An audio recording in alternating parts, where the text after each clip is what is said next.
Before the Jedi existed, before the Sith had a name, before the Republic ever formed, something else was already out there. And what we are about to walk through is the oldest story in the entire Star Wars galaxy. Quickly, before we get going, be sure to drop a like and hype the channel. It's the best way to support the lore community that we're building. Now, we are going over 100,000 years before the Battle of Yavin, before any civilization we know about in Star Wars had even started. Back then, the galaxy was controlled by beings called the Celestials. And the reason most fans have never heard of them is because almost nobody in the Star Wars universe has heard of them either. The Celestials were not a species. They were not aliens in the traditional sense. They were described as entities of the Force itself, beings so ancient and so powerful that no mortal mind could fully understand what they were. They existed before written history, before any known records. They did not just use the Force, they commanded it. They shaped the physical structure of the galaxy with it. Now, the reason we know anything about the Celestials at all comes from one source: the Tharut. The Tharut were the oldest hive of the Killiks, an ancient insectoid species native to Alderaan. The Killik hive mind had a collective memory that stretched back over 100,000 years. And through those memories, documented in their histories, we got fragments of what the Celestials actually did. According to the Tharut, the Celestials controlled entire civilizations. They seeded species across the galaxy and built constructs on a scale that defied belief. Their favored laborers were the Killiks themselves. Other species like the Gree and the Kwa served as engineers under celestial direction. And the fear they inspired was real. An entire civilization called the Sharu buried their cities underground and erased their own intelligence just to avoid drawing celestial attention. That is how terrifying these beings were. A whole species chose to forget who they were. Among their greatest accomplishments, the Celestials built the Corellian star system, the Hapes cluster, the Volta system, and then there is the one that matters most for this story, the Maw cluster near Kessel. Remember that name. It becomes everything later. So in this ancient era, on a lush tropical jungle world covered in mountains and dense forests, something happened that would define the rest of galactic history. According to the Tharut Killik hive mind, as recounted in the novel Fate of the Jedi Apocalypse, 3 beings came into existence on this planet. They coalesced into being from the vapor of a geyser on this jungle world. They formed out of the Force itself, physical manifestations of the Celestials. 3 beings emerged: the Father, the Son, and the Daughter. Together, they formed a family, and this family embodied the Force. The Father represented balance. He was the center, the mediator, the one who held everything together. The Son embodied the dark side of the Force, and the Daughter embodied the light side. 2 opposing forces bound together by a single parent who existed to keep them from tearing each other apart. But the Son and the Daughter did not arrive with their alignments locked in. Their world contained 2 of the most powerful Force locations in the entire galaxy. The first was the Font of Power, a mystical spring infused with the dark side. The second was the Pool of Knowledge, a basin that granted complete wisdom and understanding of the galaxy. Against the Father's wishes, the Son drank from the Font of Power. That act locked him permanently into alignment with the dark side. And separately, the Daughter bathed in the Pool of Knowledge. That act aligned her permanently with the light. These were choices, and they were choices the Father did not want them to make. But once they were made, there was no going back. The Son became darkness, the Daughter became light, and the Father was left in the middle, holding both of them in check. There is something important to understand about the relationship between the father and his children. The son and the daughter gained their power and their immortality through the father. His existence sustained theirs. As long as the father lived, the son and daughter could live forever. If the father were to ever fall, so would they. Now, what made these three beings so extraordinary was not just their connection to the Force. It was the sheer scale of what they could do with it. The Ones were Force wielders of a kind the galaxy had never seen and would never see again. They could manipulate the Force in ways that went far beyond anything a Jedi or Sith could ever dream of. They had no fixed physical form. They could shape-shift at will. The daughter could transform into a massive griffin. The son could become a winged creature that looked like something out of a nightmare. They could also appear as humanoid figures and even take on the appearance of other individuals, whether those individuals were alive or long gone. Their ability to change form was limitless. And then there was their purpose. The father explained it. They existed to guard the power being the Force itself.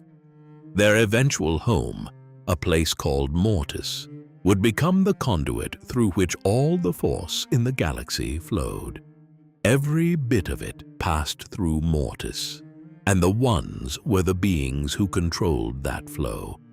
They were the gatekeepers of the energy field that connected every living thing in the Star Wars universe. Some scholars across galactic history came to believe that the Celestials were a higher order of Force-sensitive beings who had quietly guided the events of the galaxy from behind the scenes. Many Sith dismissed this theory entirely, but whether anyone believed in them or not, the evidence was always there, buried in ruins, hidden in collective memories, woven into the fabric of the galaxy itself. This jungle world where the Ones were born would later become one of the most dangerous places in the galaxy. And that planet, sitting at the center of what would become the Maw, would be the location of some of the most catastrophic events in all of Star Wars history. But at this point in time, it was home. A family of three, living on a world overflowing with the Force, holding the balance of the entire galaxy in their hands. The father had his children. The light and the dark were held in check, and for a time, this arrangement worked. But this family was about to gain a new member, someone who was never meant to be part of this story, someone mortal. And her arrival would set into motion a chain of events that the galaxy would be paying for over the next 100,000 years.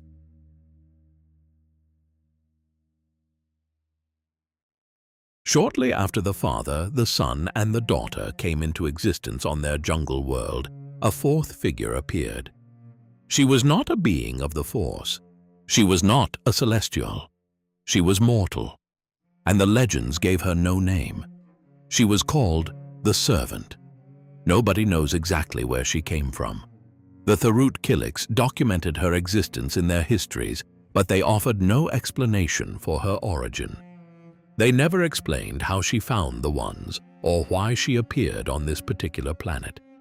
She was just there, a mortal woman living among three of the most powerful beings in galactic history over 100,000 years before the Battle of Yavin. Her role, at least in the beginning, was exactly what her title suggested. She existed to serve the Ones. She lived on the same tropical world as the father and his children, surrounded by mountains and jungle and two of the most powerful Force locations in the entire galaxy. And for a time, that arrangement seemed to be enough. But something changed. Over time, the servant grew close to the family. She was not just a figure in the background anymore. She formed a genuine connection with the Ones, and most importantly, she won the heart of the father. The relationship between them deepened, and eventually she became known by a new name, the Mother. Now the father did not just love her, he believed she served an essential purpose within the family. because the son and the daughter were at constant war with each other. That was their nature.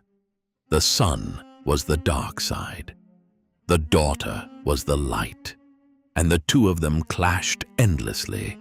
The eternal push and pull between opposing forces that could never fully agree. The father spent enormous energy trying to keep his children from tearing into each other. It was his entire existence, holding the line between them, making sure neither one gained too much ground over the other. And then the mother did something the father had never been able to do on his own. She brought cooperation between the siblings. She could actually get the son and the daughter to work together. That might sound simple, but think about what that means. These two beings represented the fundamental opposing forces of the entire galaxy, light and dark. And this mortal woman could get them to set aside their differences and collaborate. No other being in the galaxy had ever accomplished that. The evidence of this cooperation was physical. The mother worked alongside the son and the daughter, building structures on their jungle world. They constructed a long arcade through a gorge on the planet. The three of them, side by side, building something together. The dark side and the light side, united by the presence of someone who was neither. Someone who loved them. And that love was real.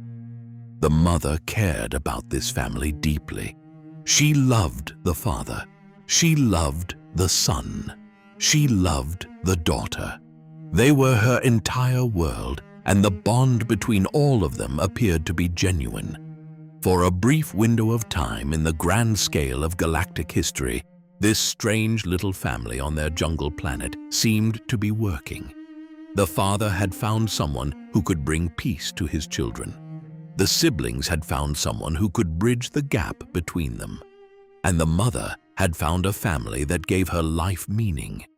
But there was a problem, and it was the kind of problem that could not be solved. The mother was mortal. The father, the son, and the daughter were immortal beings of the Force. They would exist forever. Time did not touch them. They did not age. They did not weaken. They continued, unchanged, for eternity. The mother did not have that luxury. As the years passed, she grew older. Her youth faded. Her body weakened. Her strength left her slowly, piece by piece, while the three beings around her remained exactly as they had always been. She was watching herself fall apart in slow motion while her family stayed frozen in time.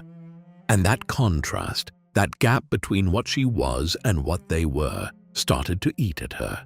She began to fear something specific. She was terrified that her family would outlive her, that they would continue on for thousands and thousands of years after she was gone, and eventually, in all that time, they would forget her. She would become nothing, a footnote, a distant memory that faded into nothing over the course of eternity. The woman who once held this family together would cease to matter. That fear took root inside her, and it grew. It stopped being a passing worry and became something that consumed her thoughts completely. Every day she watched her family remain eternal while she continued to age, and every day the fear got worse. It became an obsession, the kind of obsession that changes who a person is at their core. The Thurut Killik Hive recorded this period in their histories through visual reliefs carved into stone. The panels showed the aging servant. They showed the son and the daughter locked in their endless conflict. And they showed the father, consumed with keeping his children from destroying each other, too distracted to notice what was happening right in front of him. Because while the father poured all of his attention into managing the war between light and dark, the mother was watching. She was waiting. She saw the father's focus pulled entirely toward his children. She saw the cracks in his attention, And somewhere in the depths of that obsession and that fear of being left behind, she made a decision. She decided she would not accept mortality. She would not sit quietly and let time take her while her family lived on without her. She would find a way to stay, whatever the cost. And right there on that jungle planet, within walking distance of where she lived, sat the two most powerful force sources in the galaxy, the font of power and the pool of knowledge, the same sources that had permanently aligned the sun with darkness and the daughter with light. They were right there, and the mother knew exactly what they could do. The father had no idea what was coming. He was too focused on his children, too busy holding the balance, and by the time he realized what the mother was planning, it would already be too late. The decision she was about to make would not just change her own life. It would change the history of the entire galaxy for the next 100,000 years.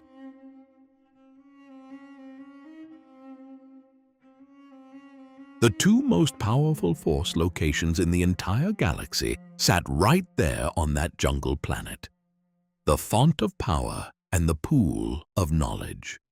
We talked about them earlier, when the son and the daughter used them to lock in their alignments with the dark and light sides of the Force. But what we did not talk about is the one rule that governed both of these places, the one rule that mattered above everything else. Mortals were forbidden from using either one. But the mother had already made up her mind. She had spent years watching herself grow old while her family stayed eternal. The fear of being forgotten and left behind had consumed her completely. And now she was going to do something about it, no matter what the consequences were.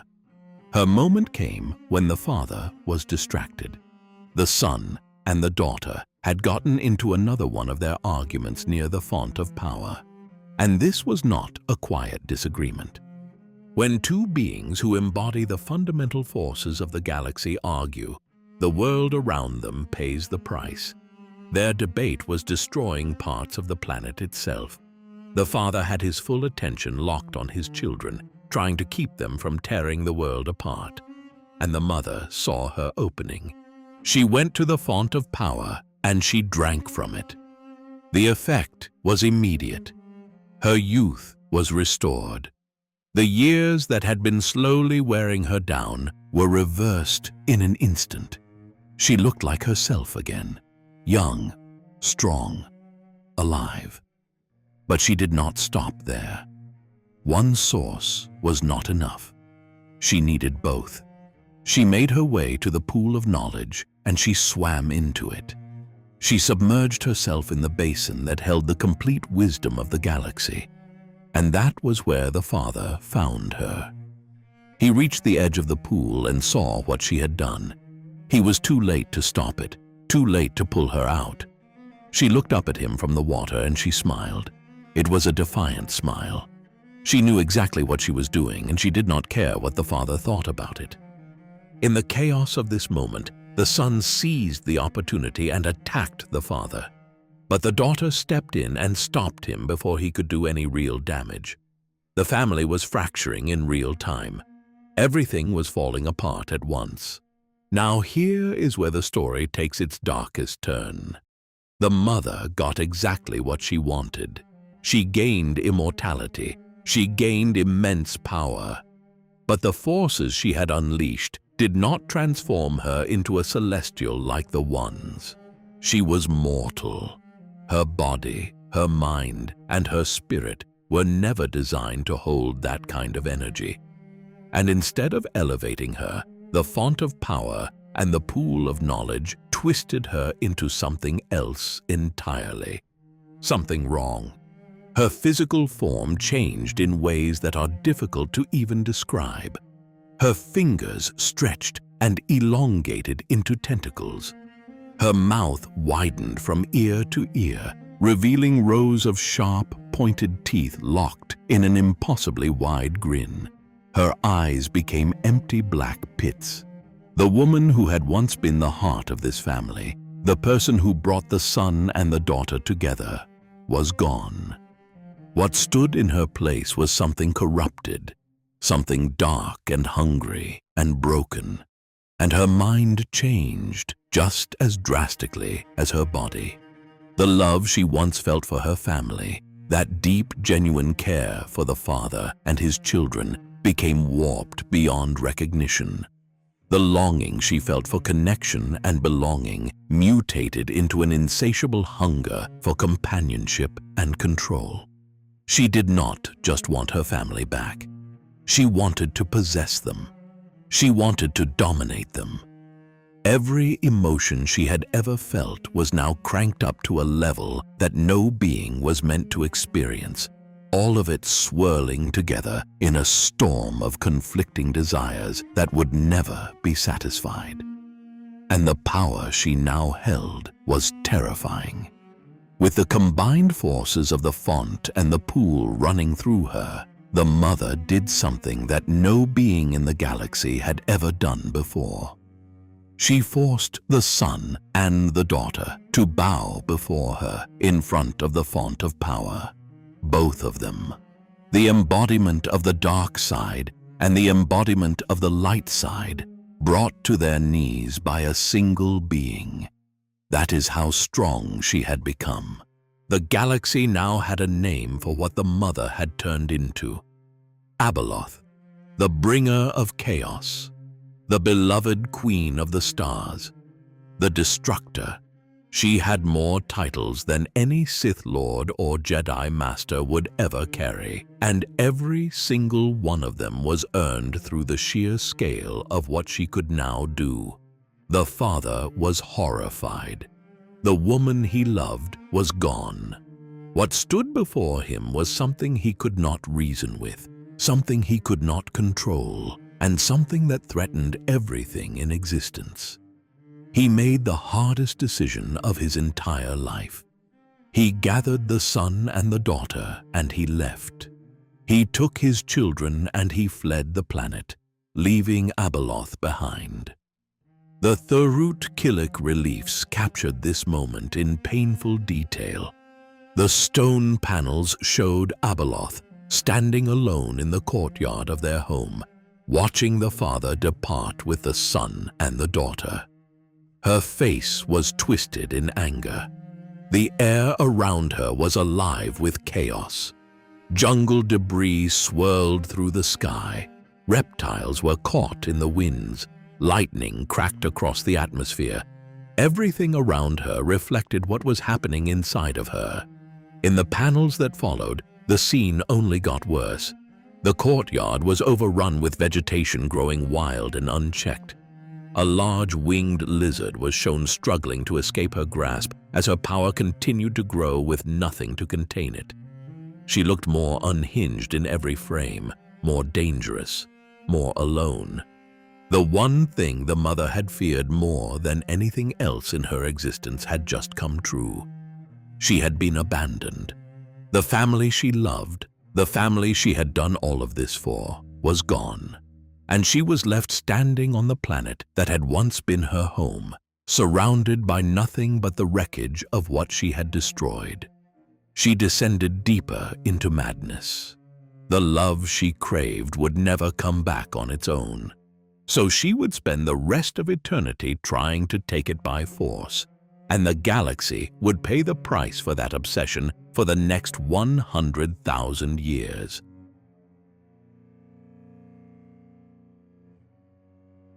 The father had taken his children and fled, but leaving the planet did not solve the problem.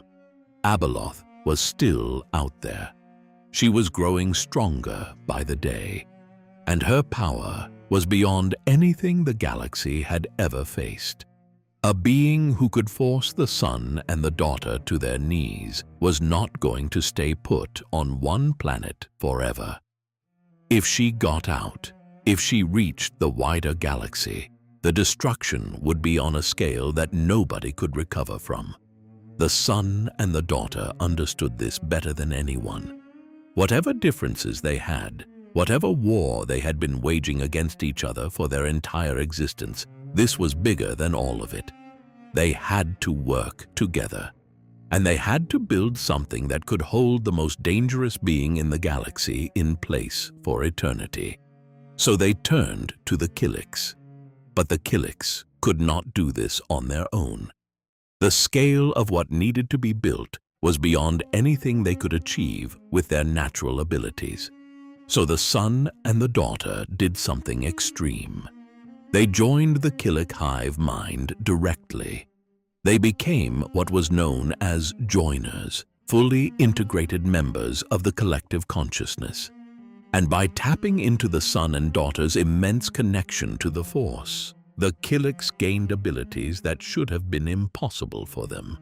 They could extract and smelt ore from asteroids. They could move themselves through space without any form of propulsion. They could construct technology of a complexity that no other civilization in the galaxy could match. The Force was flowing through the entire hive, directed by two celestial architects, and the Killics became something far greater than they had ever been on their own. The first thing they built was a station. The Killics called it Koloralok. In their language, it meant the world puller. The rest of the galaxy would come to know it as Center Point Station. Center Point was enormous. A sphere 100 kilometers wide with two thick poles extending 125 kilometers from either end. It was not a space station in any normal sense of the word. It was a tractor beam on a galactic scale. This single construct had the power to move planets. It could move stars. It could move black holes from one end of the galaxy to the other. Nothing like it had ever existed before, and nothing like it would ever be built again.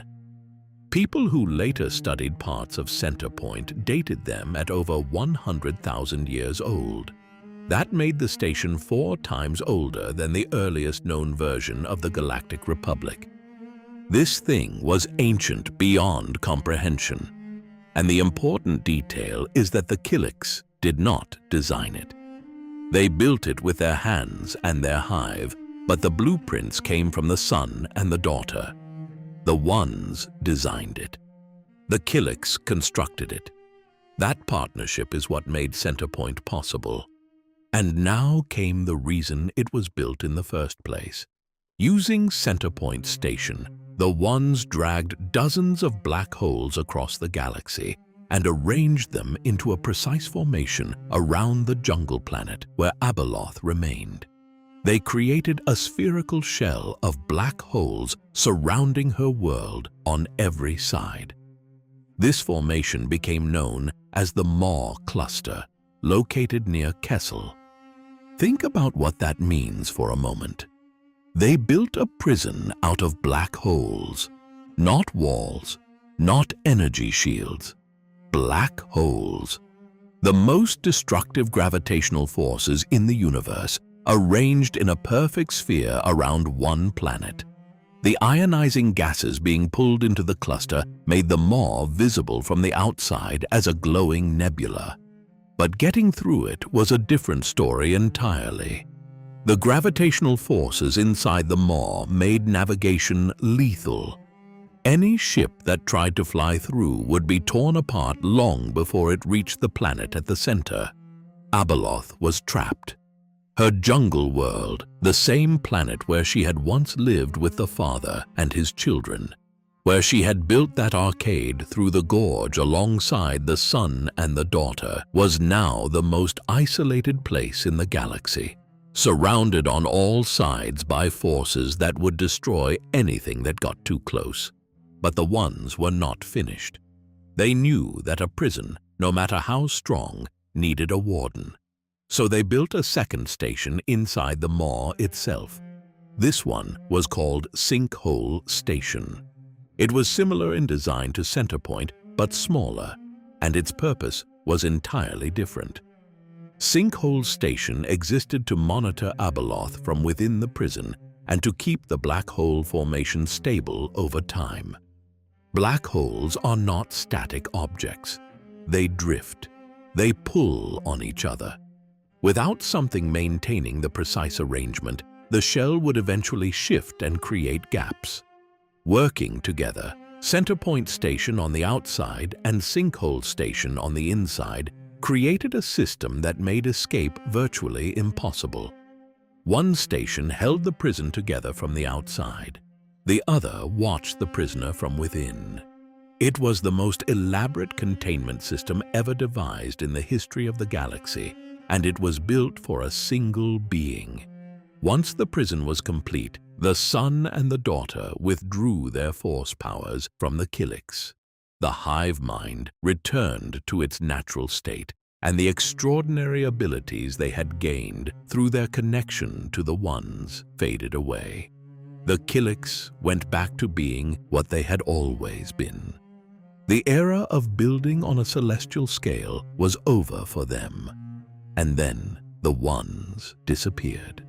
The father, the son, and the daughter retreated to a place called Mortis. Mortis was not a planet in the traditional sense. It existed outside of normal space and time. It was described as an ethereal realm that resembled a world but could never be mapped. Its landscape shifted constantly. Mountains and landmarks appeared in different locations without warning. The rules of physics and reality did not apply there the way they did everywhere else. Mortis became the home of the Ones, but it was more than a home. It was also a kind of self-imposed exile. The father understood something painful about his own family. His children, left unchecked, had the power to tear the fabric of the universe apart, and keeping them contained on Mortis, away from the rest of the galaxy, was the only way to prevent that from happening. Mortis was a sanctuary, but it was also a cage. The Ones were guarding the galaxy from Abeloth, and the father was guarding the galaxy from his own children. And so the galaxy settled into a long silence. Abeloth sat inside her prison of black holes, alone on the planet that had once been her home, angry, terrified, and completely isolated from everything and everyone she had ever loved. She would stay there for over 100,000 years, trapped in a cage built by the very family that had abandoned her, waiting. And the longer she waited, the more dangerous she became.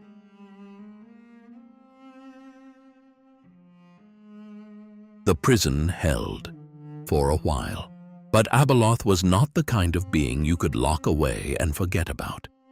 Despite everything the Ones had built, despite the shell of black holes and 2 stations working in tandem to keep her contained, the cage was not permanent.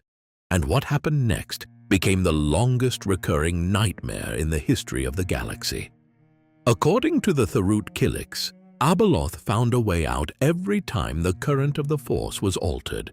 Whenever a significant galactic event changed the flow of time itself, whenever something big enough happened to shift the fundamental energy of the galaxy, the prison weakened, and Abeloth exploited those moments.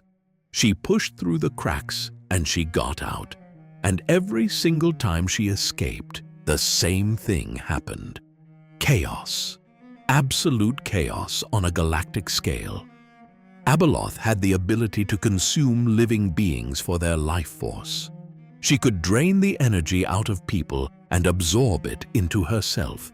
She could spread darkness across entire systems. Millions of lives were at risk with every single breakout. Civilizations that had no idea what was coming would suddenly find themselves facing a force they could not understand, let alone fight. This is why the Kilix gave her the name we already know, the Bringer of Chaos. Because that is exactly what followed her wherever she went. There was no negotiation with Abeloth. There was no reasoning with her.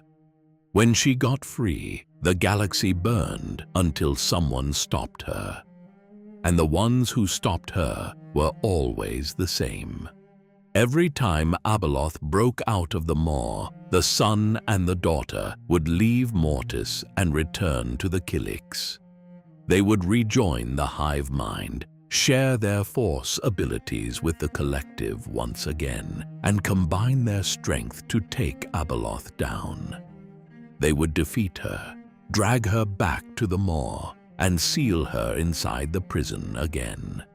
Then the galaxy would slowly recover. Life would go back to normal. Civilizations would rebuild. And then, years or centuries or millennia later, the current of the Force would shift again, and the whole thing would start over. This cycle repeated itself for thousands upon thousands of years. Abeloth escapes. The galaxy falls into turmoil. The son and the daughter return. Abeloth is defeated. The prison is resealed. The galaxy recovers. And then it happens again. Over and over and over, stretching across tens of thousands of years of galactic history. It was relentless, a pattern that seemed like it would never end. And during one of those escapes, something happened that shows just how terrifying Abeloth truly was. An entire species, the Gree, offered themselves up as a sacrifice. They gave themselves to Abeloth willingly. She consumed every last one of them. Whether this was an act of appeasement, a desperate attempt to protect others, or something else entirely, the result was the same. A whole civilization was wiped from existence in a single encounter. That is the kind of threat Abeloth represented. Not a war, not an invasion. Extinction delivered by a single being. Now, while this cycle was playing out, the broader galaxy was changing in ways that would affect everything. Around 35,000 years before the Battle of Yavin, the age of the Celestials came to an end. But while the Celestials faded, the Ones did not. The Father, the Son, and the Daughter continued to exist on Mortis, carrying out their eternal watch over the Force. They outlasted everything. The Celestials disappeared. The Rakata rose and fell. The Galactic Republic formed. The Jedi Order was founded. And through all of it, the Ones remained. But something was going wrong inside Mortis. The Father was aging. After over 100,000 years of holding the balance between his children, his power was starting to fade. And this was not a small problem. The Son and the Daughter drew their immortality from the Father. His existence sustained theirs. If the Father's power failed completely, the Son and Daughter would lose their immortality too. The balance that had been maintained across all those millennia would collapse. And with it, the system that kept Abeloth contained. The cycle of the Son and Daughter returning to defeat her and reseal the prison would end. There would be nobody left to put her back. The Father needed someone to take his place. He needed a successor who could step into his role and hold the balance between light and dark after he was gone. And as it turned out, the prophecy of the Jedi spoke of exactly such a person, the Chosen One, a being who was destined to bring balance to the Force. The Father had been waiting for this individual for a very long time, and during the Clone Wars, word finally reached Mortis that the Chosen One had been found.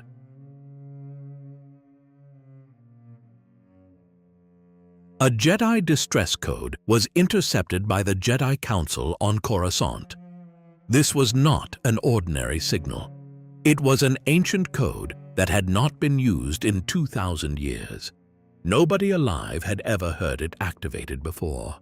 The signal originated from the Crilithium system, located at the very edge of the galaxy.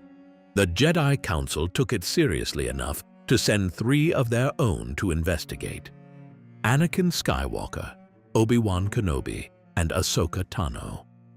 The three of them flew out to the coordinates in a shuttle, accompanied by a Republic support fleet. But when they arrived at the signal's location, something strange happened. They reached the exact same point in space as their fleet, yet neither group could detect the other. The shuttle's instruments showed nothing. The fleet's instruments showed nothing. Both groups occupied the same coordinates, but existed in completely different realities. They were standing in the same room, but could not see or hear each other. And then a monolith appeared in front of the shuttle. A giant structure, black and red, shaped like two pyramids stacked on top of each other in opposite directions. It hung in space before them, and it pulled them in. The shuttle was drawn toward it and swallowed whole. When they came through the other side, they found themselves in a world unlike anything they had ever encountered. This was Mortis. Mortis was dreamlike. Floating mountains hung in the sky above them. The landscape was alive in a way that no planet they had visited during the Clone Wars could match. During the day, the world was a paradise. Lush green fields stretched across rolling terrain. Mountains rose in the distance covered in rich vegetation. The light that filled the sky had a healing quality to it, a warmth that seemed to restore energy just by standing in it. But this light did not come from any star. There was no sun in the sky. The light existed. And then night came, and everything changed. The green fields withered. The vegetation curled up and turned dark. The warm, healing atmosphere was replaced by scalding rains that swept across the terrain and made survival nearly impossible. Mortis during the day was the most beautiful place in the galaxy. Mortis at night was a wasteland. The seasons on this world did not change over months. They changed with the time of day. The force on Mortis was stronger than anywhere else the three Jedi had ever been. All three of them could feel it the moment they arrived. It pressed against them from every direction. It flowed through everything around them with an intensity that was almost overwhelming. This was the place where all the force in the galaxy passed through, and standing on its surface was like standing inside the current itself. Time worked differently here too. Those who spent days on Mortis might leave and discover that only seconds had passed in the outside galaxy. The normal rules of reality did not apply in this place. The first being they met was the daughter. She appeared in a luminous humanoid form, glowing with the light side of the Force. She was kind. She was welcoming. Everything about her presence radiated warmth and calm. She offered to take Anakin to the Father, and the three Jedi followed her deeper into this strange world. When they reached the Father, he finally explained why he had sent the signal. He told Anakin the truth. He was aging. His power was fading, and he needed someone to take his place as the keeper of balance between his children. The son and the daughter were still locked in their eternal conflict, still pulling against each other, still threatening to tear everything apart if left unchecked.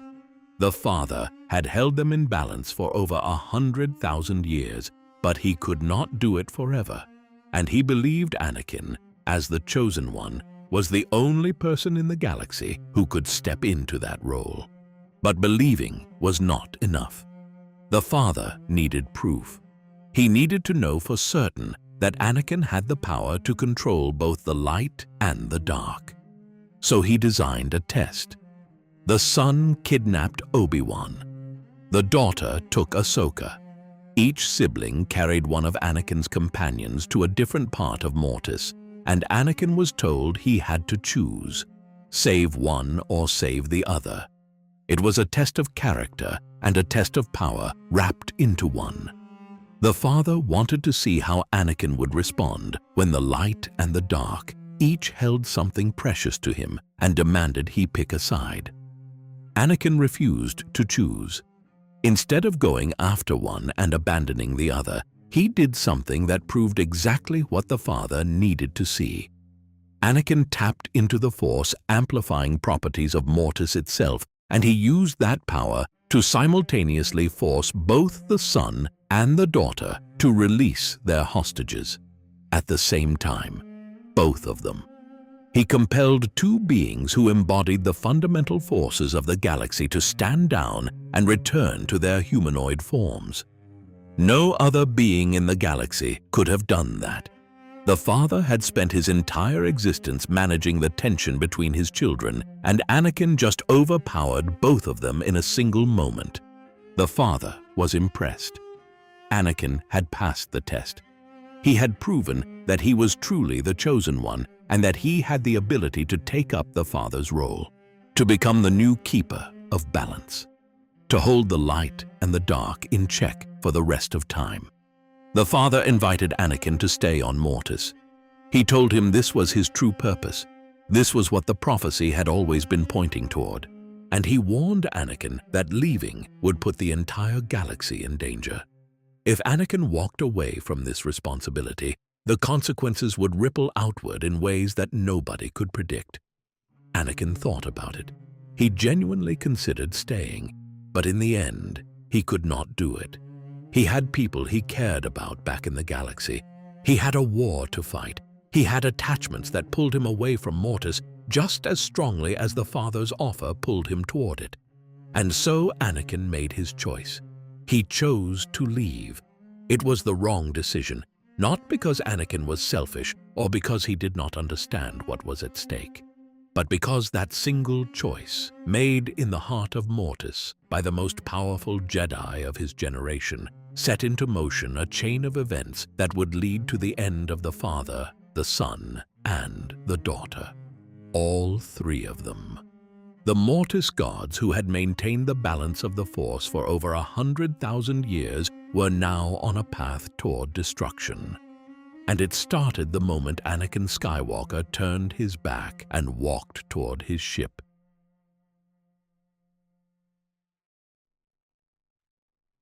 Anakin had made his choice. He was leaving Mortis. But the son had no intention of letting that happen. Not yet. Because while Anakin had been passing the father's test and deciding to walk away, the son had been watching and planning. And the balance on Mortis had already been shifting in his favor. The clone wars were raging across the galaxy. Thousands of systems were caught up in a conflict that had been engineered from the very beginning by Darth Sidious. And the entire point of that war, the reason Sidious had orchestrated it in the first place, was to feed the dark side. Every battle, every act of suffering, every world torn apart by the fighting added more power to the darkness. And on Mortis, the sun could feel all of it. He was drawing strength from the galaxy's growing shadow. By this point, he had become more powerful than the daughter. The balance that the father had spent over 100,000 years maintaining was already tilting. The son made his first move against Anakin directly. He tried to convert him to the dark side through a vision, pulling Anakin into a dream designed to turn him. But it did not work. Anakin resisted. He held his ground, and the son's attempt failed. So the son changed his approach. If he could not turn the most powerful Jedi in the galaxy through a vision, he would find another way to get what he wanted. And the target he chose was Ahsoka Tano. The son kidnapped Ahsoka and took her to his dark cathedral on Mortis, a place that reflected everything the sun represented. Cold, oppressive, saturated with the dark side. And there, inside that cathedral, the sun infected Ahsoka with the dark side of the Force. He did not just influence her, he corrupted her completely. Everything that made Ahsoka who she was, her loyalty, her compassion, her connection to the light, was overwritten. Her eyes turned yellow. Her personality shifted into something aggressive and hostile. She became a weapon of the dark side, a puppet under the sun's control. And then the Son sent her after her own allies. The corrupted Ahsoka attacked Anakin and Obi-Wan. She fought against the two people who cared about her more than almost anyone else in the galaxy. She was skilled, she was relentless, and she was fighting with the full backing of the dark side flowing through her. Anakin and Obi-Wan found themselves in the worst possible situation.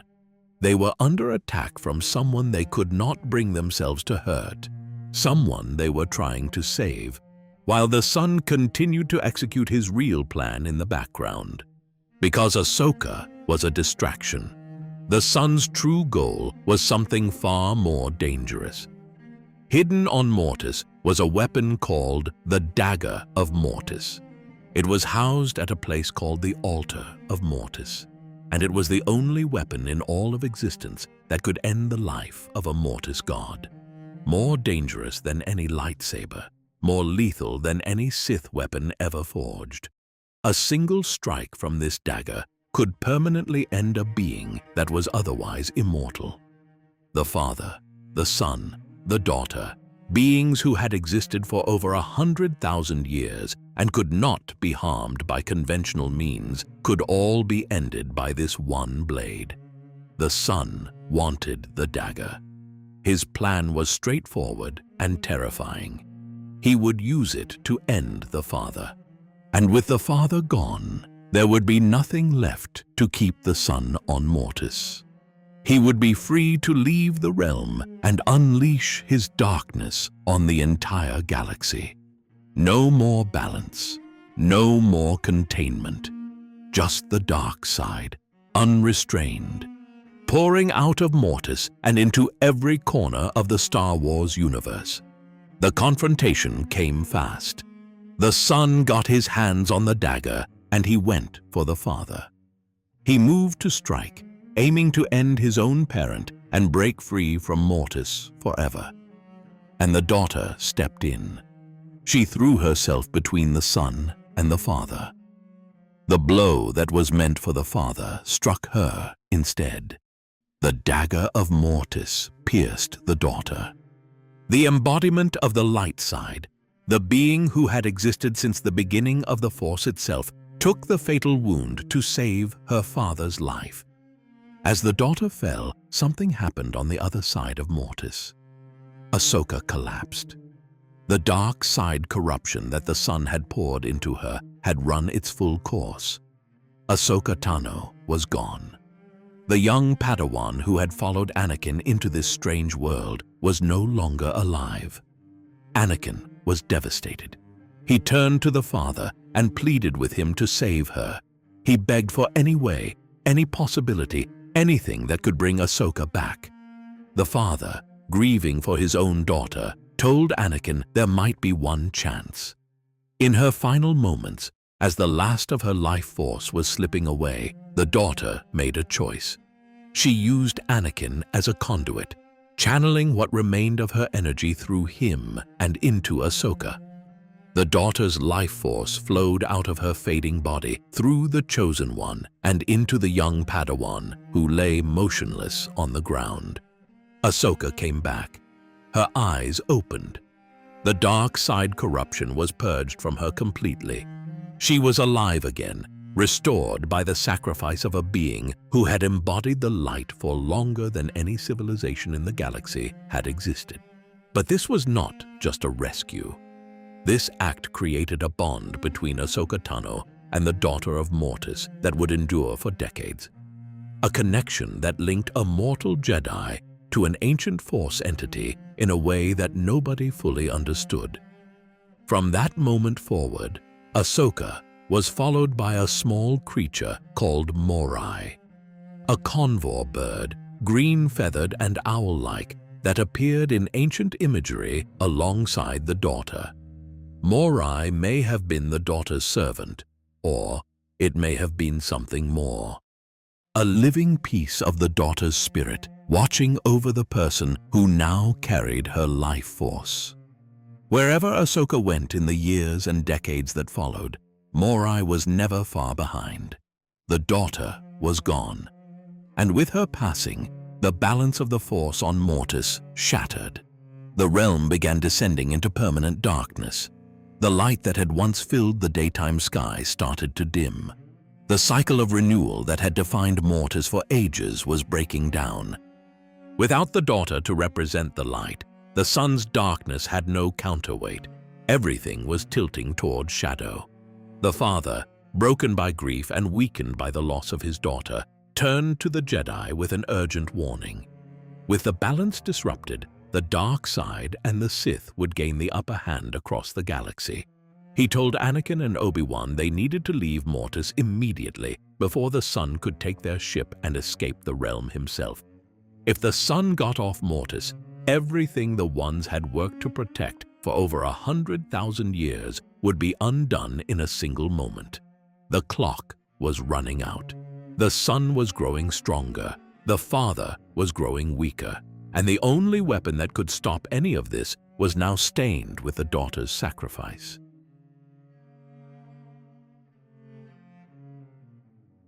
The daughter was laid to rest in a crypt on Mortis.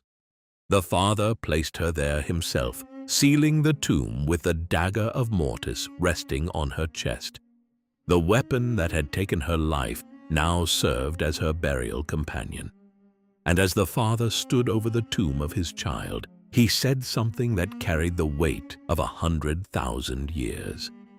He expressed deep regret for ever believing he could control the future.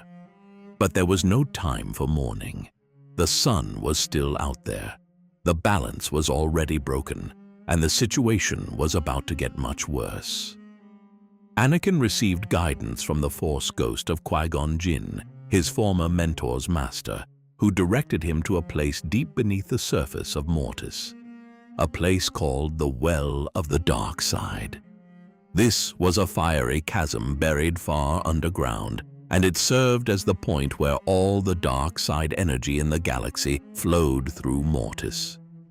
If the realm above was where the light and dark coexisted, this was where the darkness concentrated. It was the sun's domain in the truest sense.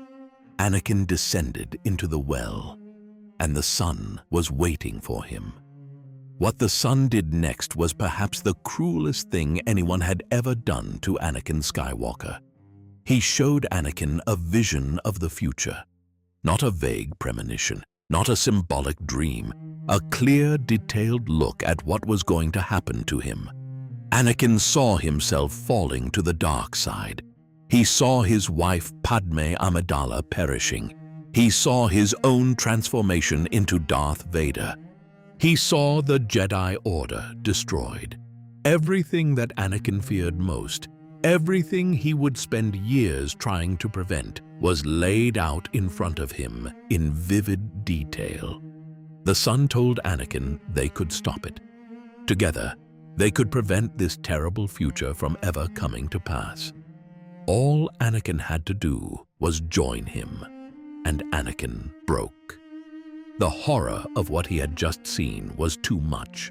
The fear and the grief and the desperation overwhelmed him. His eyes turned yellow. The dark side took hold.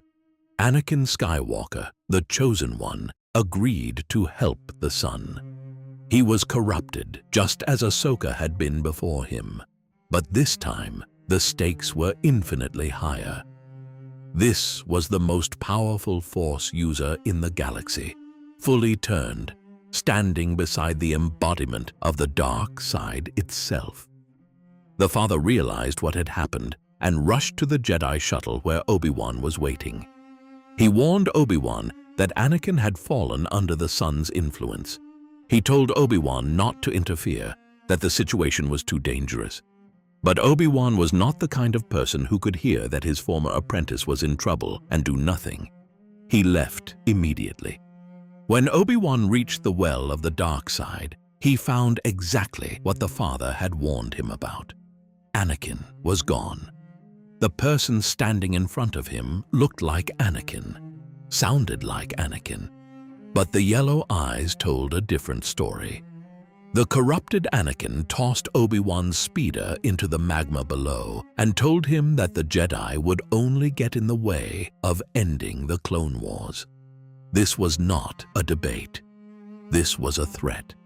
Anakin was fully committed to the Son's path, and anyone who stood between them and their goal was an obstacle to be removed. The Father arrived at the well and confronted both Anakin and the Son together. And in a moment that required more strength than perhaps anything else the Father had ever done, he reached into Anakin's mind and erased the vision. Every image, every detail, every piece of knowledge about the future that the Son had shown him was wiped clean. The corruption broke. Anakin's eyes returned to normal. He was himself again. But the cost of that act is something that still resonates through the entire Star Wars story. Anakin saw exactly what he was going to become. He saw Darth Vader. He saw Padme gone. He saw the Jedi Order in ruins. He was given a window into his own future with perfect clarity. And then that window was slammed shut and the memory was taken from him. He would walk forward into the years ahead with no idea what was waiting for him. He would make every choice that led to his fall without ever knowing that he had already seen where those choices would take him. He had been given the chance to change everything, and that chance was erased from his mind. With Anakin freed from the Son's control, the final confrontation on Mortis began, and the Father understood something that nobody else could accept. There was only one way to stop the Son. The Son's immortality, his power, his very existence all flowed from the Father. As long as the Father lived, the Son could not truly be stopped. He could be beaten, he could be held back, but he would always come back. The only way to permanently end the threat was to remove the source. The Father retrieved the dagger of Mortis from the daughter's tomb. He held it in his hands, the same weapon that had already taken one of his children, and then, standing before the Son, the Father plunged the dagger into his own chest. The Father took his own life. In that instant, the Son's power was stripped from him. The immortality that had sustained him for over 100,000 years vanished. The dark side energy that had made him untouchable drained away. He was vulnerable for the first time in his existence, and in that brief window, Anakin ignited his lightsaber and struck the Son down. In their final moments, the Father and the Son reached for each other. They embraced, a father and his child, reunited at the very end. Whatever darkness the Son had embodied, whatever destruction he had caused, the Father still loved him. And in those last seconds, it seemed like the Son remembered what it was to be loved back. All three Mortis gods were now gone. The daughter had sacrificed herself to save the Father. The Father had sacrificed himself to stop the Son. And the Son had fallen at the hand of the Chosen One. Their physical forms faded from existence. They became one with the Force, leaving no trace of their bodies behind. No graves, no remains, just emptiness where a family had once stood. And then Mortis itself began to fall apart. The realm that had existed outside of space and time for over 100,000 years started to crumble. The floating mountains dropped. The landscape shattered. Everything that had made Mortis what it was began collapsing inward. Anakin, Obi-Wan, and Ahsoka made it to their shuttle and flew out as the world dissolved around them. They emerged back in the Crilithium system, right alongside their clone support fleet, as if no time had passed at all. The clones had not even noticed they were gone. The three Jedi remembered everything that had happened on Mortis. Everything except the one thing that mattered most. Anakin had no memory of the vision. He did not know what was coming for him. The Father had made sure of that.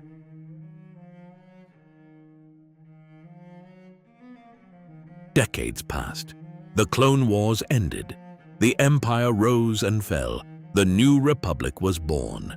And for all that time, nobody in the galaxy gave much thought to Abeloth, or the maw, or the prison that had been holding the most dangerous being in existence for over 100,000 years. The Ones were gone. Mortis had collapsed, and the safeguards that had been built in an age before civilization were quietly running without anyone watching them. Then, everything started to fall apart. In 40 ABY, a young man named Jacen Solo fell to the dark side. Jacen was the son of Han Solo and Leia Organa. He had been trained by Luke Skywalker himself. He came from the most famous family in the galaxy, and for a long time, he was considered one of the most promising Jedi of his generation. But Jacen had seen something that he could not forget. At some point before his fall, Jacen had visited the pool of knowledge in a metaphysical force plane called the Realm Beyond Shadows. The same pool of knowledge that sat on Abeloth's jungle planet. The same basin that the daughter had once bathed in and that the mother had swum through in her forbidden transformation. And in that pool, Jacen saw a vision. He saw a dark Sith Lord sitting on something called the Throne of Balance, with his daughter Alana standing beside him. The vision terrified him. He believed it showed a future where his own child would be corrupted by the dark side and used as a tool of the Sith. Jacen turned to the dark side specifically to prevent that vision from coming true. He became the Sith Lord Darth Caedus because he believed it was the only way to protect his daughter. He believed that by seizing power and controlling the galaxy himself, he could stop the future he had seen from ever happening. His fall triggered a galactic conflict known as the Second Galactic Civil War, which raged for a year around 40 ABY. Systems turned against each other. Old alliances shattered. And in the middle of all that chaos, something happened that connected everything we have talked about in this story back to the very beginning. Centerpoint Station was destroyed, and the moment Centerpoint fell, the system started failing.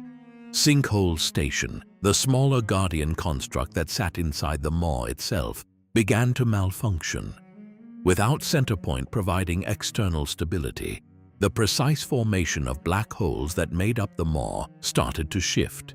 The shell began to slide apart, and a crack formed, a fissure in the otherwise complete sphere of black holes that had kept Abeloth trapped on her planet for over 100,000 years.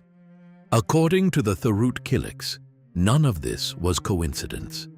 The destruction of Centerpoint was a direct result of Jacen Solo trying to change what he had seen in the pool of knowledge. By attempting to alter the future, Jacen had altered the current of the Force. And altering the current of the Force was exactly the kind of event that had allowed Abeloth to escape throughout history. Every time the flow of the Force shifted, Abeloth found a way out. This time, Jacen had not just shifted the current, he had destroyed the physical infrastructure that kept her contained. The irony of this is devastating. Jacen became a Sith Lord to prevent a vision he saw at the pool of knowledge. And in doing so, he destroyed the prison of a being who had been transformed by that very same pool over 100,000 years earlier. He caused the exact conditions that would allow the galaxy's most dangerous entity to break free. Everything he did to protect his daughter pushed the galaxy closer to the one outcome nobody could afford. With the maw cracked open and the Ones no longer alive to intervene, Abeloth began reaching out from her prison through the Force.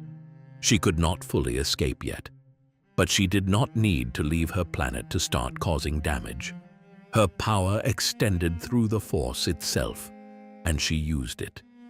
Her first targets were young Jedi Knights, specifically Jedi who had been near the maw during the Yuuzhan Vong War years earlier.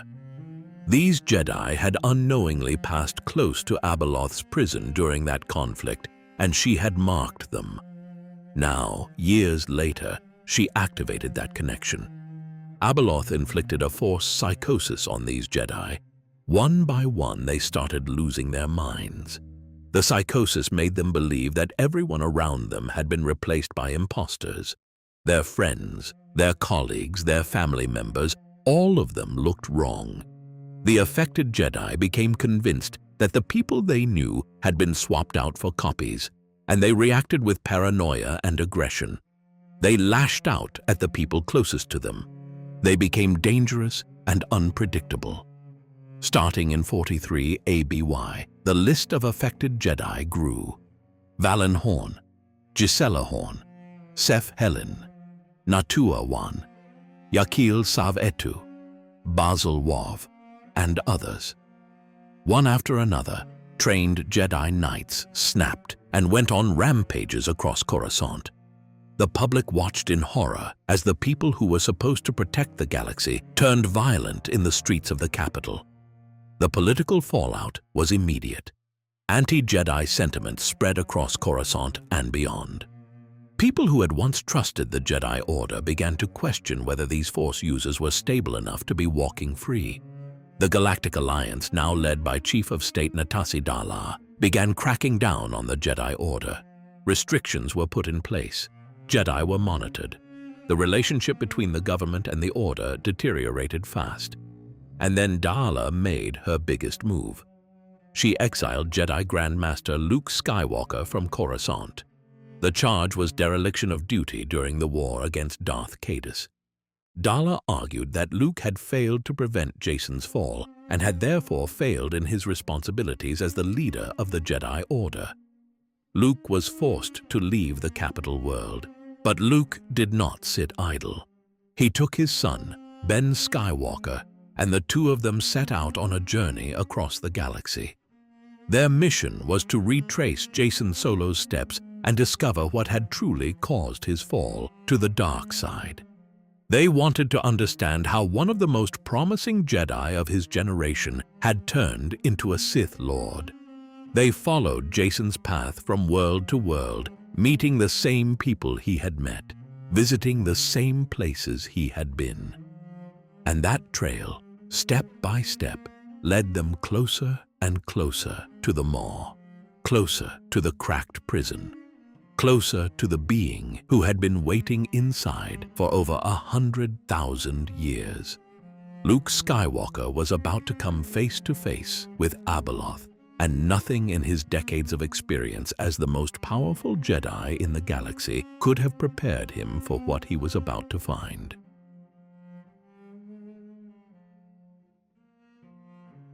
When Luke and Ben arrived at the cluster, they found Sinkhole Station, the smaller Guardian construct that had been built inside the maw over 100,000 years ago to monitor the prison from within, and the station was in bad shape. Since Centerpoint's destruction, Sinkhole had been malfunctioning. The systems designed to keep the black hole formation stable were failing. The station was falling apart from the inside, but the station was not empty. Inside, Luke and Ben discovered a group called the Mind Walkers. These were Force-sensitive individuals who had been drawn to Sinkhole Station over the years and had become trapped there. They existed in a state somewhere between life and the end of it, feeding on the Force, unable to leave. They had been stuck in this liminal existence for varying lengths of time, and they had been watching the station's condition deteriorate. The Mind Walkers confirmed something critical. The station's alarms had activated 27 months earlier. That timeline matched up exactly with the destruction of Centerpoint Station during the Second Galactic Civil War. The moment Centerpoint fell, Sinkhole knew. The system recognized that its partner was gone and that the prison it was designed to maintain was compromised. Luke needed to understand what was happening at a deeper level. So he entered a metaphysical force plane called the Realm Beyond Shadows.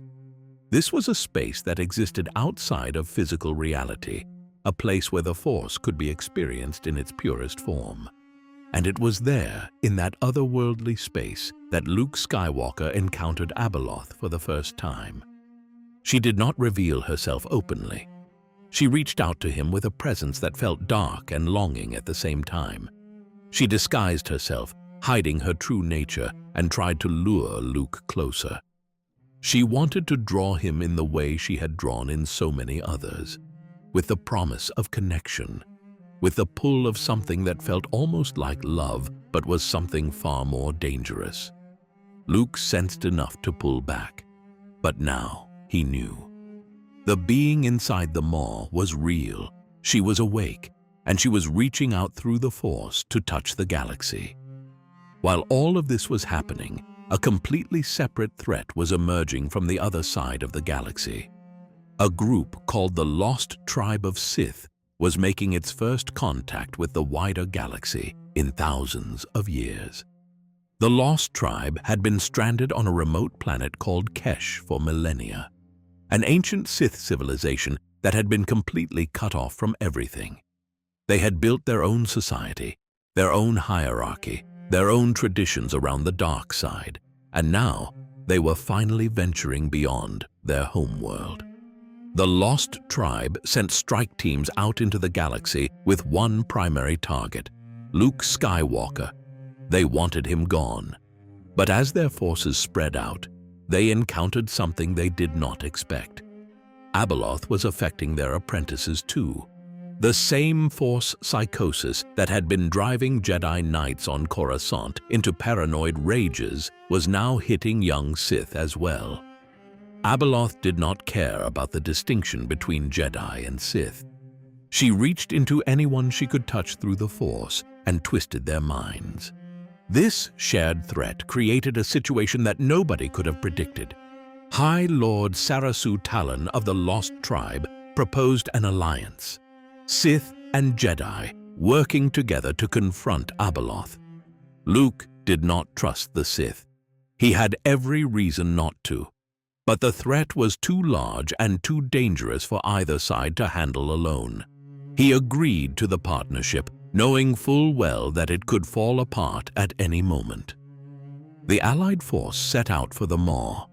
Luke, his son Ben, a young Sith named Vestara Kai, and several members of the Lost Tribe traveled together into the cluster of black holes to confront Abeloth on the jungle planet, where she had been imprisoned for over 100,000 years. When they arrived on Abeloth's world, Luke fought her directly. He engaged her in combat, and he appeared to succeed. It looked like Abeloth had been defeated, but she had not. Abeloth possessed an ability that made her nearly impossible to finish off. She could distribute her essence across multiple avatar bodies. She could split herself into different forms, each one looking like a different person, each one carrying a piece of her power. When one body was struck down, she continued through another. The form Luke had fought was just one shell. Abeloth herself was still very much alive, and her ability to consume individuals made her even more dangerous. Abeloth could absorb living beings, draining their life force and taking on their physical appearance. She had consumed a woman named Callista Ming, someone who had once been close to Luke, a former love interest from his past. Abeloth wore Callista's face and used her form as both a disguise and an emotional weapon against Luke. She knew exactly what Callista meant to him, and she used that knowledge to try to break him. The fragile alliance between Jedi and Sith did not last long. High Lord Talon, driven by ambition and fascination with the power he had witnessed, dove into the pool of knowledge on Abeloth's planet. The same pool that had transformed the Mother over 100,000 years earlier. And just like the Mother, Talon began to change. His body started transforming into something that resembled Abeloth herself.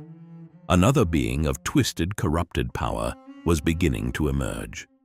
Vestara Kai saw what was happening and made a decision. She ended Talon before the transformation could complete. She stopped another Abeloth from being born, and then she fled the planet with Luke and Ben, leaving the remaining Sith behind. But Abeloth was still out there. Luke tracked her to a distant world called Nam Chorios, where she had taken control of a group called the Theran Listeners. She was rebuilding her strength, spreading her influence, and continuing to wear the faces of those she had consumed, including Callista. On Nam Chorios, Luke learned a rare and difficult force technique called mnemotherapy. This ability allowed him to reach into another being and extract memories, pulling them free from whatever was holding them. Luke used this technique on Abeloth and managed to rip Callista Ming's soul free from the entity that had consumed her.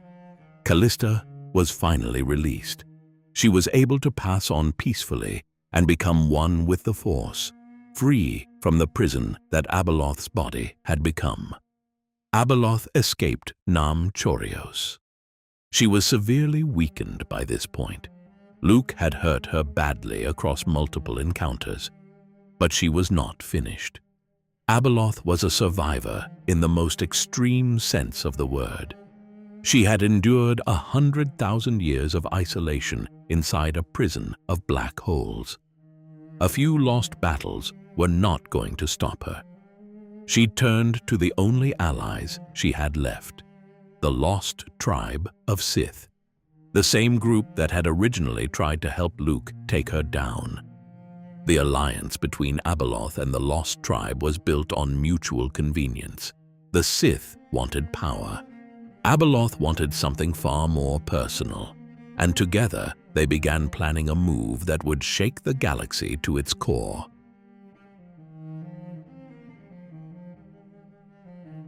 Abeloth had been weakened. She had lost battles against Luke Skywalker. She had been driven from planet to planet, but she was far from finished. And what she did next proved that she was not just a being of raw power. She was a strategist, a manipulator, and she was about to take control of the entire galaxy without anyone realizing it until it was too late. Abeloth targeted a popular Galactic Alliance senator named Rokari Kem.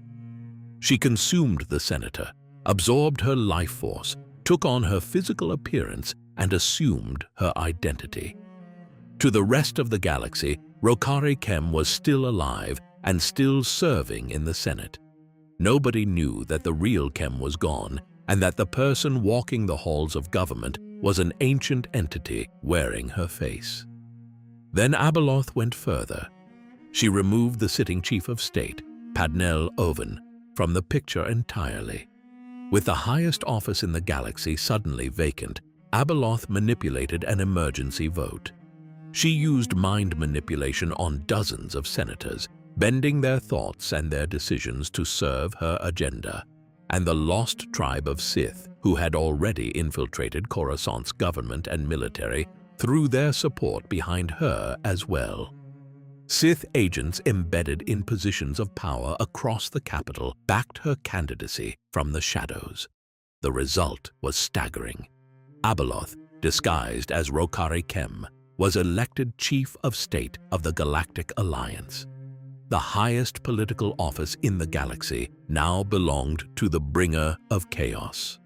The being who had been imprisoned in a cage of black holes for over 100,000 years was now the leader of the galactic government.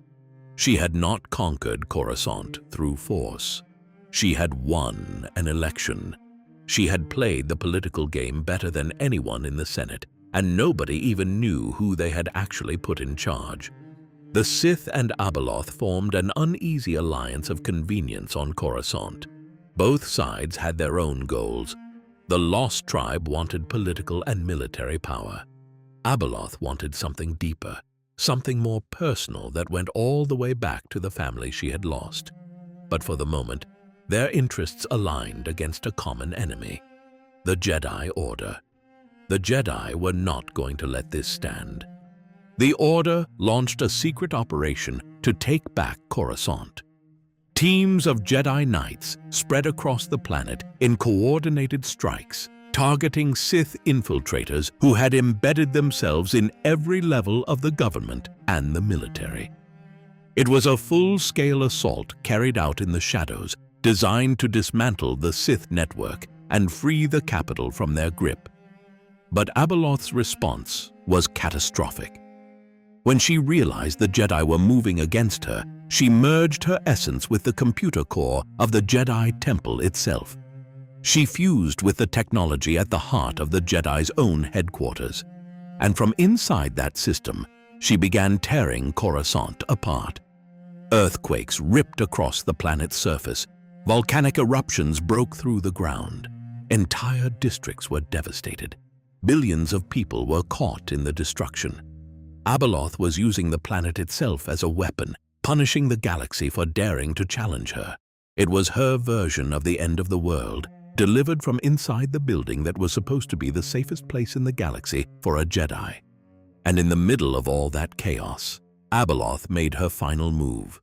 She kidnapped Ben Skywalker and Vestara Kai and took them back to her homeworld inside the Maw, back to the jungle planet where everything had started, back to the font of power and the pool of knowledge. Her goal was the most heartbreaking thing about her entire story. She wanted to force Ben to drink from the font of power and recreate him as her new son. She wanted to do the same with Vestara and make her the new daughter. Abeloth was trying to rebuild the family she had lost over 100,000 years ago. The father was gone. The son and the daughter were gone. And in her twisted, broken mind, the only way to fill that emptiness was to create replacements, to force two young people into the roles that the original family had once held. Everything she had done, the political conquest, the destruction, all of it was in service of the one thing she had always wanted, a family that would never leave her. Ben and Vestara refused. They resisted her with everything they had. Luke Skywalker followed Abeloth to her planet. He was not going to let her take his son. He entered the realm beyond shadows to confront her on the metaphysical plane where her power was strongest. And there, in that otherworldly space, Luke found two unexpected figures waiting. The first was the spirit of Jacen Solo, his nephew, the man whose fall to the dark side had set this entire chain of events in motion. Jacen was there in the Force, watching, waiting. The second was a mysterious figure called the Dark Man. He revealed himself to be Darth Krayt, the leader of a hidden Sith order called the One Sith. This was a heretical branch of the Sith that would not fully emerge into the galaxy for another century. Krayt had come from the future of the dark side itself to fight in this moment. Krayt explained something to Luke that tied everything together. With the Ones gone, the only way to stop Abeloth was for a Jedi and a Sith to fight her together. They were stepping into the roles left behind by the daughter and the son.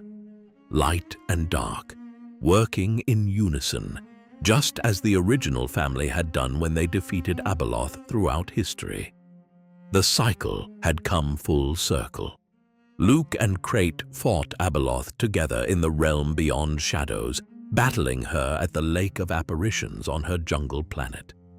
At the same time, across the galaxy on Coruscant, Jedi Master Saba Sabatine was fighting the avatar of Abeloth that had merged with the Jedi Temple computer core.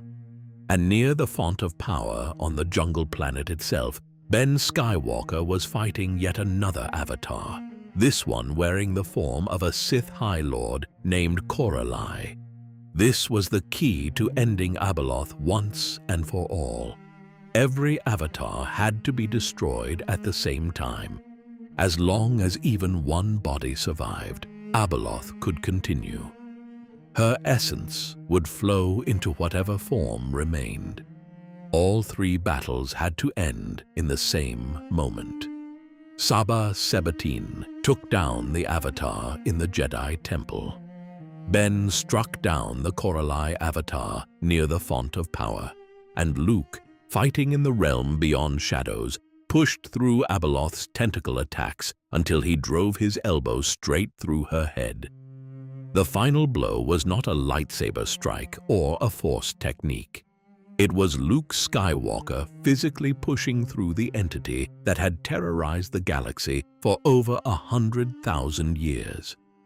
With all three avatars destroyed at once, Abeloth's force essence was depleted. She had nothing left to hold on to.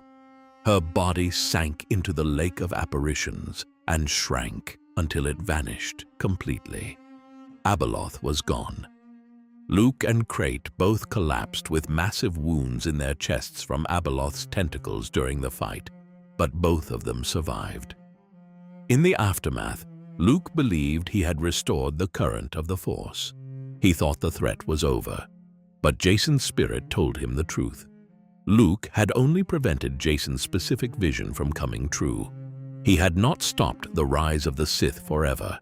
The dark side would continue. The cycle would go on. And then Jason revealed the full truth of the vision that had started everything. The vision he had seen in the pool of knowledge all those years ago. He had seen his daughter Alana standing next to the Dark Man on the throne of balance. The Dark Man was Crate. That was the future Jason had been trying to prevent. That was the reason he had turned to the dark side, started a war, and set off the chain reaction that destroyed Centerpoint Station and freed Abeloth from her prison. His entire fall, everything he had sacrificed, every life lost in the Second Galactic Civil War, all of it had been to stop that one vision, and it was all for nothing.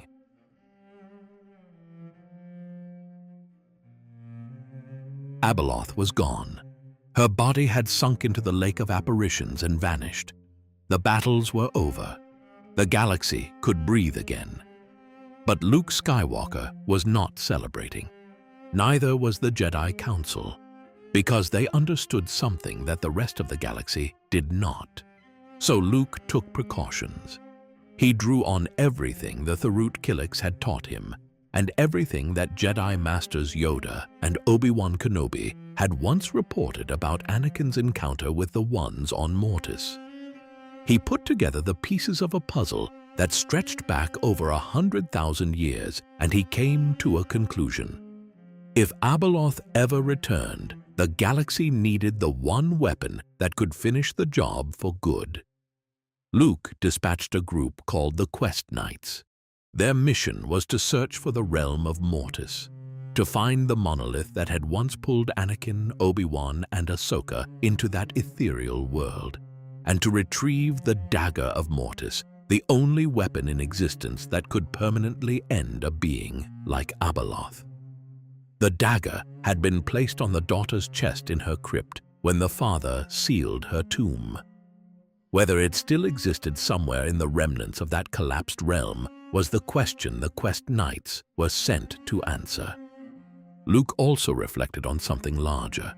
With the Ones gone, the galaxy no longer had designated guardians of the balance. The father, the son, and the daughter had filled those roles for longer than civilization itself. Now, those roles were empty, and Luke wondered whether the Jedi and the Sith might need to accept a new purpose, whether they were now the ones who had to maintain the balance. Light and dark, locked in opposition forever, not because they wanted to fight, but because the galaxy needed them to. The son and the daughter's roles had not disappeared with their passing. They had been passed down. There was one more loose end. Vestara Kai, the young Sith woman who had fought alongside Ben Skywalker and helped stop Talon's transformation at the Pool of Knowledge, fled back to the Sith after Abeloth's defeat. She realized the Jedi had uncovered her ongoing betrayal, the fact that she had never fully abandoned the lost tribe. She disappeared from Ben's life and returned to the darkness she had come from. Their relationship, one of the few genuine connections to emerge from the entire conflict, ended without resolution. That was where the legend storyline left things, open-ended, unresolved. The galaxy saved for now, but the future uncertain. But in canon, the story of the Mortis gods did not end on that jungle planet. Their legacy kept surfacing in ways that nobody expected. Years later, during the Age of the Empire, a mural was discovered on the planet Lothal. Lothal was a world with an unusually strong connection to the Force, home to mysterious creatures called Loth wolves that seemed to exist as extensions of the Force itself. And on the walls of the Lothal Jedi Temple, someone had painted the Mortis gods. The mural showed all three of them: the father, the daughter, the son. They were depicted alongside the Loth wolves, the imagery weaving together as if the Mortis gods and Lothal's Force energy were somehow connected. Imperial Minister Varys Hayden, sent to Lothal by Emperor Palpatine himself, recognized the significance of the mural immediately. He noted that the Mortis gods had featured prominently in Jedi history, and that their depiction on this particular temple was unlike anything found anywhere else. But the mural was more than a painting. Jedi Padawan Ezra Bridger discovered that it was actually a key. When Ezra touched the daughter's encircled hand in a specific way, the Loth wolves in the painting began to move. They rearranged themselves into a circle, and that circle became a portal, a doorway into a place called the World Between Worlds. The World Between Worlds was a mystical plane of the Force that connected all of space and time. Pathways stretched in every direction, linking portals that looked out onto moments from the past, the present, and the future. Voices echoed through the space. Yoda, Obi-Wan, Qui-Gon Jinn, Ahsoka. The greatest Force users in history had left their imprints on this place, and their words lingered like whispers in the walls. Inside the World Between Worlds, Ezra found Morai, the daughter's convor bird, the same creature that had followed Ahsoka Tano ever since the daughter channeled her life force through Anakin on Mortis. Morai was resting on top of a portal, and when Ezra looked through that portal, he saw the moment that Ahsoka faced Darth Vader on Malachor. The duel that everyone in the galaxy believed had taken Ahsoka's life. Ezra watched the fight play out through the portal. He saw Vader raise his weapon for the finishing strike. And in that moment, without thinking, Ezra reached through the portal and pulled Ahsoka out. He grabbed her and dragged her into the World Between Worlds, saving her life moments before Vader's blow could land. The daughter's connection to Ahsoka, the bond formed on Mortis decades earlier, had led Morai to mark the exact portal Ezra needed to find.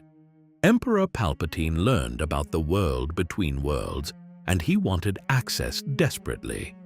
A realm that connected all of time and space was the ultimate prize for someone who craved total control. Palpatine attempted to use Ezra as a gateway to enter the realm himself, but Ahsoka severed Palpatine's connection with her lightsaber, cutting him off before he could get through. Ezra and Ahsoka fled through their respective portals back into the physical galaxy. Ezra sealed the gateway behind him. The Lothal Jedi Temple was destroyed in the process, but the World Between Worlds itself survived. It still existed somewhere in the Force, accessible through other means that nobody had yet discovered. Years after that, in the Ahsoka series set around 9 years after the Battle of Yavin, Ahsoka's bond with the daughter grew even deeper. After being defeated by a fallen Jedi named Baylan Skoll, Ahsoka found herself inside the World Between Worlds once again. There, she encountered the spirit of Anakin Skywalker, who completed her training through visions that drew on her entire past. The man who had once served as the conduit for the daughter's life force was now guiding the woman who carried it, and Morai was still there, still following Ahsoka. The convor appeared again on a planet called Peridea, located in a completely different galaxy from the one where the entire Star Wars saga takes place. A distant galaxy, far removed from anything familiar. And even there, the daughter's presence reached. On Peridea, Baylan Skoll made a discovery that changed the scope of this entire story. Carved into a mountainside on this distant world were massive stone statues of the Mortis gods. 3 of them. The father in the center, the son intact on the right, and the daughter on the left, her statue partially crumbled with the head missing. Baylan stood on the outstretched hand of the father's statue, looking out over a valley toward a distant glowing structure that may have been the Mortis monastery itself. Throughout the Ahsoka series, Baylan had spoken of searching for something he called the Beginning, a power older than the Jedi and the Sith, something that could break the eternal cycle of light and dark fighting each other forever. The statues confirmed what he had been drawn to: the Mortis gods, the oldest power in the galaxy, and apparently their reach extended far beyond a single galaxy. The fact that these statues existed on a planet in a completely separate galaxy raises questions that have no easy answers. The Mortis gods' influence was not limited to the Star Wars galaxy. It spanned multiple galaxies and multiple cultures. Whatever the ones were, their impact was bigger than anyone had ever realized. And the crumbled daughter statue carries its own weight. It could represent the absence of the light side in the galaxy since her passing. It could reflect Ahsoka's role as a living vessel of the daughter's spirit, carrying the light forward in a different form. Or it could have been deliberately damaged by Peridea's native Dathomiri Night Sisters for reasons we do not yet understand.